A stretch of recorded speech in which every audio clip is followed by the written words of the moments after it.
We're studying the book of Shmuel, Bet, second book of Shmuel, chapter 5, verse 8. And the situation is very interesting. I'm going to have a very interesting piece today that I just found with the help of my wife. A beautiful piece. So, David we're finding ourselves in the year 3024, Jewish calendar 3024. And this is the year that David became the king of the entire Jewish people.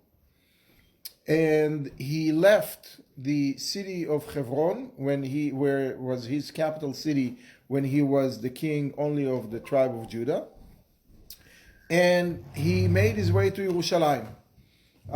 It's time to start building, to start bringing people to Jerusalem, to bring the ark to Jerusalem, to start building the place, to settle our holy temple in its final location in Jerusalem. So that was the impetus to do that. And he couldn't do it before he was the king of all the Jews, when he was the king only of the tribe of Judah, he was somewhere in the tribe of Judah section. So he comes to the city of Jerusalem, and the city of Jerusalem, let's just take a little bit of geography, short geography lesson. So we all visited there, and we all know that it was there is the Western Wall, and there is the Old City, and right outside of the Dung Gate, which is to the south of the Western Wall. So if you're standing facing the Western Wall, you're making a right, that's south. You're going through the gate, that's Dung Gate, and you continue, and you get to the city of David, Ir David. And in those days, the city was not even the entire old city. If you have ever took some tour in the old city, there is in the old city a very low remnants of a wall, which is from the time of the first temple. And that is where it was smack in the middle of around the near Tzemach Tzedek Shul, the Cardo, right, near the Cardo over there. That's where the city ended. Nowadays the old city is much bigger, but in those days it was fairly small. It was a powerful city, it was a big city for those days. But David is not settling inside the walls of the city. He took a fort right outside of the city, which is where the city of David is. And he made that fort his place. He conquered it, he took it, and he called that area Ir David, and the people started calling it Ir David, the city of David. Why didn't he go to Jerusalem proper? Because Jerusalem itself, the old city, which was the only city at that time, was called Yevus. It wasn't called Jerusalem by the natives. It was called Yevus, and it was held by the people of the Yevusites. We will talk a little bit more about that in a second. So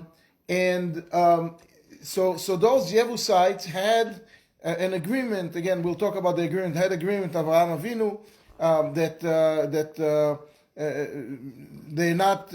they're going to hold on to the city even though we conquered the entire land of Israel. The bottom line is, they were there, and it's time came to take that piece and build our Bet HaMikdash on it. So David felt that he needs to take it over. Now he couldn't take it over because it was very powerful. It was very protected. it was protected both by by force, but it was also protected by that agreement, ancient agreement.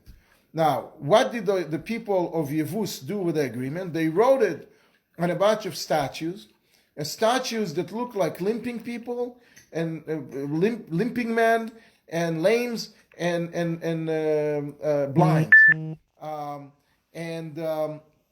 He would there had two rows, one row of lames, one row of blinds, and the equal thing about the lame and the blind is they walk with a cane, right? The lame needs to rely on it for standing, and the blind needs to rely on it for walking. So they had canes in their hands. Now, there is a fantastic description of what exactly happened over there from engineering perspective. We know that the city of Yerushalayim is in a place that doesn't have much water. They used to dig up, pits, and there are no wells because it's high up, but it's pits that the rainwater would come and will be there. Now, there is also, from the south, from the mountains of Hebron, there is an aqueduct that comes all the way to the height of the Bet HaMikdash area, to the Temple Mount, and that aqueduct brought water. And the water would go through the aqueduct, and it would generate force. So in those days, they couldn't create a power station over there with the force of the water. They didn't have the technology, but they did have a bunch of pulleys and a bunch of weights and a whole system that the water made those statues that were standing in the entrance to the city, had the canes were moving in such a way that it would not let people go in unless the guards would stop the flow of the water and will stop the whole system.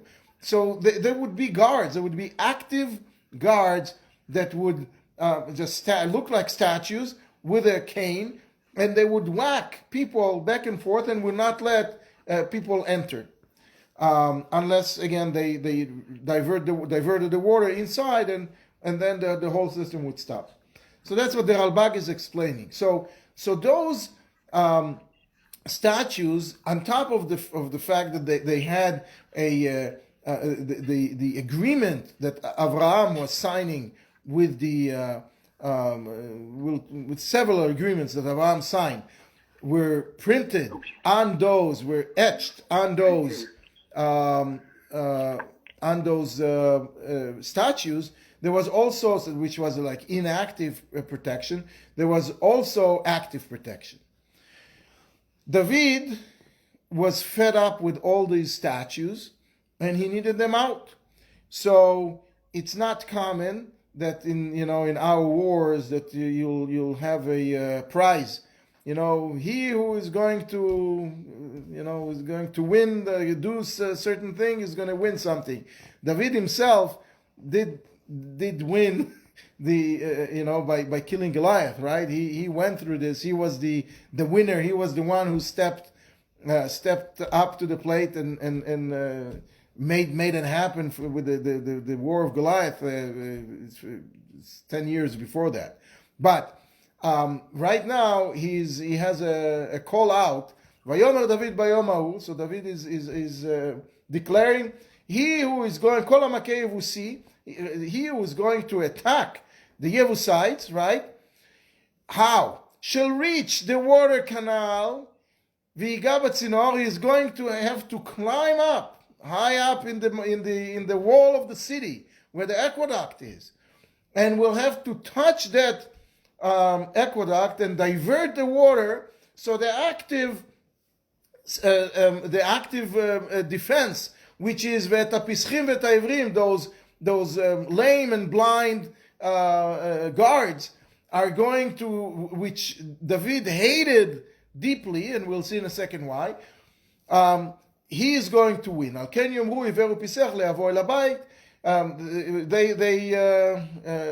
were declaring that someone who doesn't agree with whatever is written on the blind and the lame should not enter the house. Now, so here you don't have the story exactly what happened. What happened is Yoav, which was his general, the general who, his nephew, who was working very much with him all along, caused some trouble with Avner, just not long ago. But he's he was his go-to man. He stepped up to the plate, and they brought a cypress tree. It's like a spruce type of tree. And they brought it, and he climbed it, and he got to the aqueduct, and he diverted the water, and he destroyed those statues and opened up, and they conquered the city. וישב דוד במצודה, ויקרא לעיר דוד, ויבן דוד סביב מן המילו וביתה. So David sat in that fort, and he called it Ir David. Now we said it before already, before they got to the Yebusite section, and he started building because he was sitting outside of the main gate, outside of the main city. What happened? The way it was built in those days, there was a city with the big walls, and then right outside of the city, a certain distance, there was a smaller wall, a lower wall, that allowed people to go in and out easily, but in case of trouble, it would be the basis and the foundations to raise the wall higher, so the people who live in that place can protect themselves better. So that whole section belonged to the city, but was not inhabited at the time. There were fields, there were, gardens, yards, whatever it is over there, but there was no houses, and David built it up. So from the outside of the dung gate, it's actually the wall probably was before that, but from that area all the way to the city of David, it was a more of a plain-ish type. It wasn't a deep, such a deep hill. And over there, he started building houses. It's called the Milo, and eventually expanded the city and created a lot more economic activity and a lot more real estate around that city. וילך דוד הלוך וגדול, והשם אלוקי צבאות עמו. So here it's mentioning three names of God, the name of Yud-Ke Vav-Ke, right? And the name Elokim, and Tzvakot. Those are all of the names of God that operates, that they all helped him on all levels. The God of mercy, and the God of strength, and the God of war, all united together to help David and advance his kingdom. Okay, now last time we were talking about the covenant that Avraham struck with the king of Avimelech, who lived in Gar from the Philistines, and his people, so to not hurt his people, to not kill his people, to co-inhabited with them. And those were the people that were living in the city of Yevus. Or some of those people were living in the city of Yevus. That's why, because Avraham promised him a truce, that he's not going to destroy those people when time comes to conquer the land. That's why we were not able to conquer. We were not able, not militarily, but we were not able, when Yeshua came to the land, we were not able to take the city of Yevus. We sort of skipped it, and we got everything around it, but not the city of Yevus, because we couldn't really hurt the people who lived in the city of Yevus. So that's regarding the people. Now let's talk about the real estate, the actual land, the actual city. Okay? So it turns out that there was a second covenant that Avraham struck specifically about that piece of land. And that is an incredible story, an incredible questions that come up. In the Medrash in Pirkei de Rab Lezer, it says that when Avraham came to buy the cave of the Machpelah, cave of the Machpelah, to bury his wife Sarah, right? He wanted to buy that cave. So the owners of the cave were the people of Chet, the Hittites, the tribe of Chet. And they told him as follows: we know that God promised you years ago, God promised him the whole land of Israel 20 years ago, before that. We know that it will come a time that you're going to conquer the whole land because it's yours. But you came to us and you're asking to buy this cave. We want you to give something in return, and we don't want you to conquer the city of Yevus. They were not talking about their own city of Hebron, which is interesting. They were talking about the city of Yevus, because as we mentioned last time, it was a holy city already in those days, a special place. So he agreed. He struck a deal with them.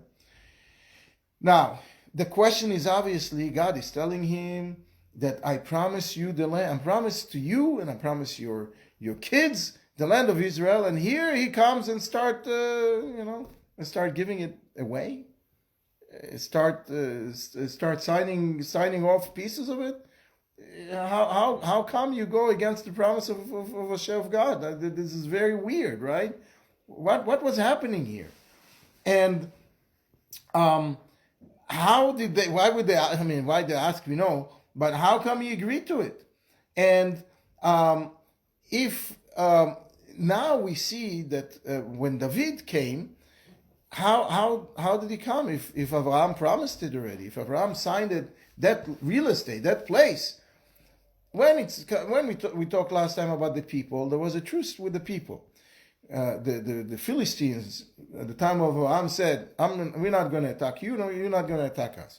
They did not keep their part of the deal. They kept attacking us again and again and again and again and again for many, many, many hundreds of years. So they don't have a leg to stand on. They canceled the deal a long time ago.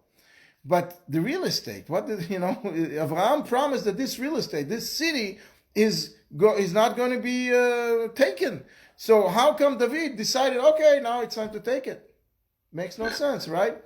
And on top of it, we see that David had a specific problem with those idols. What I told you about the active defense, it's just one opinion. Most of the people say this is just were idols that were standing there and just got on David's nerves, and he couldn't conquer the city when, going in and out of the gate of the city when those idols were there, with the whole truce of Avraham written on them. So why is that changing anything? Taking the truce away, just removing those idols away. So what was going on here? So there is in 1970, no, 1 second, 1986, I thought, yeah, 1986. In 1986, there was a discussion by the Lubavitcher Rebbe, and he mentioned a whole explanation about it, which I wanted to share with you because it has to do exactly with this piece, and it happens to matter also, the current politics also ring very truth. Anyway, so there are two types of ownerships. There is a general ownership and an individual ownership. There is a general ownership that the entire land of Israel belongs to the Jewish people. That's the general ownership. And then there is the individual ownership that, the house on 10 Main Street belongs to Mr. So-and-so.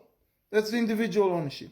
Those two ownerships are totally almost independent of each other. How so? Because you see that in a regular place, when you have a monarch, you have a king, the land belongs to the king. That's his land, right? He can, if there is eminent domain, he can take it away, he can give it to people. I mean, there is the whole land, the whole country belongs to him, but that does not prevent individuals from having their own private property, right? So there is the property, the general property that belongs to the king and the nation, and there is the individual property. Now, the other way around, when you take one, you're not necessarily taking the other. For example, when after the first temple was destroyed, Yirmiyahu said that, keep the deeds to the houses, because eventually you'll come back and claim them. Even though the land was taken away as a whole, Nebuchadnezzar took the entire people out and left only a few and far in between. But it was important to keep the deed of the house, because we'll go back and we'll be able to claim it. So again, the general ownership does not really interferes or is not really affected by the private ownership and vice versa. So what happened with Abraham is, in those days, when at the time of Abraham, 1,000 years before where we are now, in those days, the land belonged to the people of Chet. The general ownership was to the people of Chet. And Abraham did not fight them to take it over. All he wanted to get from them is the right to buy a private plot in that place. So what did they turn on and say to him? Listen, we know that this whole land is yours. The general property of the land of Israel is yours. It's for the Jewish, it belongs to the Jewish people. But we ask you to allow us to stay in this private property. There are ways by which someone who's not Jewish is allowed, according to the Torah law, to live in the land of Israel. If there are conditions there, it's possible. So what they were asking is, please allow us to do it, and we'll exchange. We'll exchange our private ownership of the cave of the Machpelah right now, and you'll give us that place. Now, both ownerships were given to Abraham at the time. One as the father of our nation, the head of our nation. That's the general ownership. And then we call him Avraham Avinu, like a father of us individually. Each one of us is a father. So as a father of each individual Jew, he has the right for each individual inch, each individual plot. So that's what happened at the time of Abraham. Now, fast forward to the time of David. Why did David want to take the city of Yerushalayim? He didn't want to take the city of Yerushalayim for his own usage. We said right before the whole story here, we said that David settled outside of the city. He settled in the fort. He settled in the city of David, which is different than Yevus, which is different than Yerushalayim. He did not want to conquer that place for his own private dwelling. What he needed it for is for the general usage of all the Jewish people, because that's where the Temple Mount is, where the temple is supposed to be. For that, Abraham did not relinquish control over that. Abraham relinquished control only over that spot as an individual plot. You can have that plot individually, but when the king needs it, when the nation needs it, all bets are off. If an army needs to pass by a field to go to war, or they need to set up a camp for the benefit of the king, forget about your own property. It doesn't exist. They put in they understood it as, it's ours. The general ownership is ours as well. So that's what they wrote outside. And David couldn't live with it because it's wrong. You couldn't just declare that this general property is yours because of the general area belongs to you. That was the problem that David had, and that's what the people of Yevus were trying to accomplish, and they failed. And we see the people he didn't kill; he just took the city. It doesn't say that he killed everybody in the city, because that was not the problem here. The problem here was the real estate, and as we call this lesson, this land is my land. This is our land, and that's why he took it. Anyway, so that's that story from 1986. Lubavitcher Rebbe said it. It was amazing. I was there. Didn't remember it, but I was there. Anyway, so. Supposed to last to the third generation. So the agreements of the third generation that was Abraham, the question is, Abraham made two agreements. He made an agreement with Avimelech about the people, okay, and he made an agreement about the land with the people of Chet. So it's two different agreements. So the agreement with the people of Chet has nothing to do with generations. The agreement with Avimelech about the people was for three or four generations. So that's different. Anyway, next is we have something that's actually seemingly happening a little bit today too. וישלח חירם מלך צור מלאכים אל דוד ועצי ארזים וחרשי עץ וחרשי אבן קיר ויבנו בית לדוד. Okay, so who is Hiram? What's happening is the king of Hiram, the king Hiram of Tyre, send an envoy to David to help him with cedar logs and carpenters and masons and to build a palace for David HaMelech. This is not to build Beit HaMikdash. David HaMelech did not build Beit HaMikdash. His son did. This is to build his own private palace. So who is Hiram and what's the story? So wanted to go back to a parasha that we read a couple of weeks ago, Parashat Vayeshev. We spoke about the selling of Joseph, right, of Yosef. Yosef was sold by his brothers. So there is the whole story, how they sold him, and they took his beautiful suit and tore it and put it in blood and brought brought it to his father. And his father was very upset. And then they sold it to the Midianites, and the Midianites to the Ishmaelites, and the Ishmaelites to the Mitzrayim, whatever. He was sold several times. The very next verse after that story ends, it says, and in those days, around that time, Vayered Yehuda me'et Echav, that Yehuda went off away from his brothers. What happened? Why did he go away from his brothers? So the idea of selling Yosef was Yehuda's ideas. When he came, they wanted to kill him. So Reuven says, don't kill him, put him in a pit. Okay, and then Reuven went away. And then Yehuda said, let's not leave him in a pit, let's just sell him. That was Yehuda's idea. And when they came to Yosef, to their father home, to Yaakov, and told him that he's died or whatever, he's gone, and they saw the reaction of Yaakov, they realized that they made a mistake. So they didn't kill him, but he's not reachable now. They sold him. So, and they blamed Yehuda for that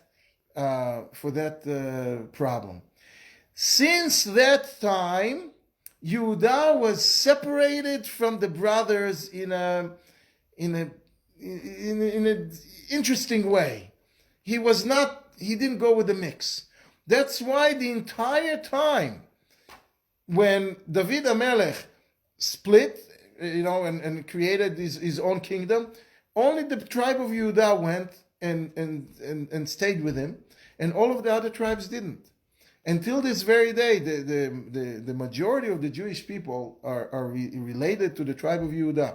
All of the other tribes disappeared. We have a little bit of Benjamin, we have a little bit of Kohanim and Levim, right? But the majority of the lineage of the majority of the Jewish people nowadays is from the tribe of Yehuda, sort of separate from the rest of the tribes. And this is when it started. So what happened when he separated himself? He separated himself and he made a friend. And he made a friend from the city of Adulam, and his name was Chira. Okay? This is the same name. Him, Chiram, Chira, it's the same name. What happened is, he made a friend with the people that now living in the city of Tyre. So, okay? And just like nowadays, Lebanon is a small place and has a lot of tribes. The city of Tzor was also held by it was a small nation, very small nation, independent nation, and they had a very, very smart government for many years that knew how to where the butter is, what side the butter is, and they knew who to make friends and how to make friends, and they had all along a friendship with Yehuda and the tribe of Yehuda from the time of the original Yehuda, and they kept it. And now, when they realized that David HaMelech rose to power, now it's time to cash in on this very good connection with David and the tribe of Yehuda, and they signed a peace treaty. A small nation that signed a peace treaty because they realized that it's going to be to their benefit. So what does he do, Hiram? He sends a message, he sends an envoy, he sends a group of people, and he's telling him, let's sign, let's formalize our relationship. We know each other for many years, we like each other, and you help us. They were very close to us for many years. Later on, a bunch of them became jealous and they wanted to destroy us, but whatever, that's hundreds of years later. But for now, they're very good friends of ours. So what did they do? They said, okay, let's build a palace for you, Mr. David. We all know in the Middle East, those who came from the Middle East, that the best trees are in Lebanon. Cedar trees, big, huge trees. You see the trees that grow elsewhere in the Middle East, in Israel, and you see a cedar tree, you see a big difference. And you needed to also know how to handle it. You needed very special tools and know-how. And the people of Tzor and Sidon, those are the people from Lebanon, from the beaches of Lebanon. They knew how to deal with those trees, and they developed the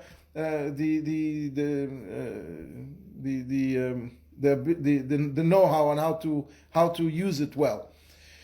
So he sent the carpenters and the trees, and they built, and they also knew how to build walls very well, because again, in order to build walls, you need to know some, you need to know what stones to use and how to put it one on top of the other and how to strengthen it. So they built a house which was on the outside stone, but on the inside was boards of cedar boards from those trees, and very ornate, very beautiful. We don't have a lot of description about what it looked like. His son Shlomo has a better description of his house, because that house was lost to the Babylonians. So the Yirmiyahu described it in very great detail exactly how beautiful that house was. But it's sufficient to say that it's likely that the house of David was beautiful as well, especially when he got imported stuff. So they came and they built the house. Vayeda David ki ichino Hashem lemelech al Israel. When he saw the reaction of the nations around, when he saw that they're coming and asking to be the friends of the Jewish people, he knew that now it's the time for the for the star of the Jewish people to shine. It's not him. He didn't take credit. He said that God prepared him to be the king on the people of Israel. And God is raising raising the value and the name of the Jewish people for the benefit of all of the Jews, for the benefit of the people. He's increasing, he's rising the name, spreading the name of David around as the leader, but not for the benefit of David. So that's how David ended up with a very beautiful home. And in the past few years, they dug up, the archaeologists dug up that area, and you can visit it now and see. You don't see the cedar that rotted already, but you can see the magnitude of what it looked like. Big rooms, big place for those days. Anyway, now David was looking to make sure that he's going to have that his kingdom is going to have a continuation. Now, if you recall, when he was in the city of Hebron, he married six women, And he had a child from each one of them, and we listed those names, Adoniyahu and Avshalom and Amnon. All of those people, he knew. He was very smart and very, besides being a prophet, he was also very smart and very attuned to what's going on, and he knew that none of these children is going to be his heir to the throne. He is not going to be the one. Now, that decision caused tremendous amount of problems for a long time afterwards. Adoniyahu launched a rebellion, and Avshalom launched a rebellion, and Amnon created havoc. I mean, it was he almost lost the whole thing because those people were not those kids wouldn't just let go of the opportunity of being the king. But he felt that it's not good, so he kept marrying women and trying to make children and figuring out maybe this guy is the one, this guy is the one, that guy is the one. The same thing, Shlomo Melech did the same thing. David Melech didn't do as much as Shlomo. He had, I think, like 18 women. Shlomo had 1,000. And he said, Shlomo was complaining that he couldn't find, out of those 1,000 women, he couldn't find any child that is going to be worthy of leading us. And we know that's it caused a tremendous problem. But this is what David is doing now. It's mentioning here that Vakach David of Pilakshim, he took concubines and he took Nashim, Mirushalayim. Yerushalayim was a big city at the time, famous people, important people. So he kept trying. That's J-date on steroids, right? And his concubines are arrangements with women that are wives, but without full responsibility and without full benefit. And thinking if we get a child out of them, they'll upgrade them to a full-fledged wife. It obviously not something that's happening today, but in those days it was very, very common. So he took a whole bunch of those after he came back from Hebron, after he came to Yerushalayim from Hebron. ויוולדו עוד לדוד בנים ובנות, and many more children were born to David. And then he's going on to list the boys. God forbid to list the girls. It doesn't list the girls. Sorry, but it lists the boys. And he lists here 11 children. We will read them. And those 11 children, he called them after events in his life.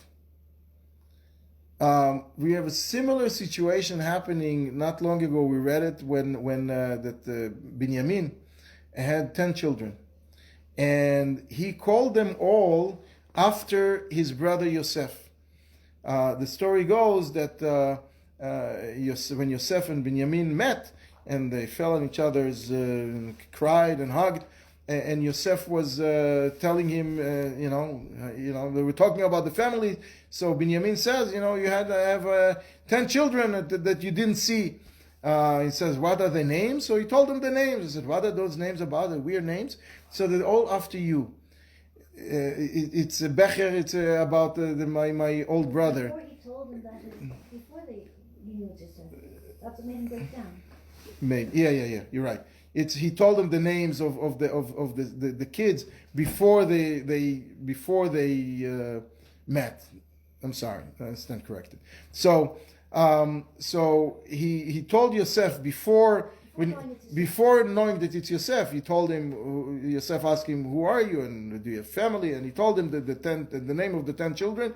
And Yosef, so he said, what are those names? He says, it's after my older brother that they didn't see. They weren't in his wedding. They didn't get to know him. And he fell amongst the strangers in a strange land. He called all kinds of names.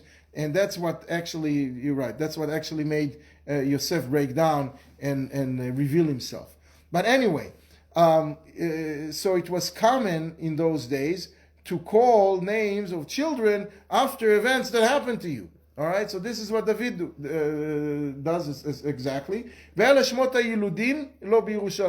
the names of the kids who were born in Yerushalayim. Shamoah v'Shovav v'Natan u'Shlomo. Those 4 are the sons of Bathsheba. So obviously the story of Bathsheba didn't happen yet, but those and so it's out of order. This whole story of Hiram, for example, happened much later. In the book of Chronicles, it's written much later. But here, in order to finish the whole story of Yerushalayim and how Yerushalayim was established and what it caused, so he put patches and pieces of the story that happened later all in one shot. In Chronicles, he put it more in chronological order. Here, he just bundled it in a different way. So he's counting 11 children. ויבחר ואלישוע ונפק ויפי ואלישמע ואלידע ואליפלת, and each one of them, it's after something that happened. God listened to me, so that's Shmuel. And Natan, God gave me help. Shlomo, he made peace, he helped me be in peace. V'yivchar, he selected me, etc. Each one of them is after an event or events in his life. Now, there were two in the book of Chronicles. There are 11 here. In the book of Chronicles, there are 13. Okay? So what happened to the other two? The other two are Noga and another Eliphelet, the second Eliphelet. What happened was that they died young. They died young, and therefore in the book of Chronicles, you want to mention them because they were important. But here they're inconsequential because they died. They were kids and they came and gone. So he doesn't mention them here. But he does mention Eliphelet because after the first Eliphelet died, the second one was named after him. Because he felt obviously that it's he felt the sorrow, the connection. So he called a second son Eliphelet. All right, that brings us to the next event. And that is the Philistines. The Philistines seems to, every few chapters, are coming back on the scene for another round of beating. So now what happens is the first years of the king of David were peaceful. In total, in his entire life, he had 18 wars. 13 of them were emergencies. And 5 were not emergencies, okay? Were elective surgeries, elective wars. But now we are going to be, one of the 13 that is an emergency war, a war of defense. And usually war is coming to the Jewish people as a result of needing to punish us. That's usually what it is. Here's an exception. Here it seems that the war was in order to punish the Philistines, who kept going at it. Now, they heard that we took the city of Yevus, the city of Yerushalayim, and they didn't like it. And therefore, they were afraid that David is growing stronger, and eventually he is going, and we mentioned the general connection that we had to the land of Israel, right? So, they felt that the time will come and he will show up at their doorstep to take their city. So they're not happy with that. So וישמעו פלישתים כי משכו את דוד למלך על ישראל. They heard that what happened, and ויעלו כל פלישתים לבקש את דוד. וישמע דוד וירד אל המצודה. So they came and they're going after him individually. They were trying to take him out. So David is retreating into the Metzudah, into the city of David, into his fort that was built and fortified. And the Plishtim, what do? וינטשו בעמק, פלישתים באו וינטשו בעמק רפאים. Emek Refaim is a place that we know today. Good restaurants over there. When you come back from the Kotel, when you get to the light in front of Berechat Sultan over there, you make a left, you go down. That's Emek Refaim. So they were there. Now it's all a couple of valleys over, and they were contemplating. They were usually in those days they didn't have amphibious assault. They would come and then they would have to rest from the way and organize themselves. So this is where they set up shop in Emek Refaim, trying to trying to make a move against David HaMelech. We'll talk about it next time. The rabbi is here. Thank you. Sure. Yeah.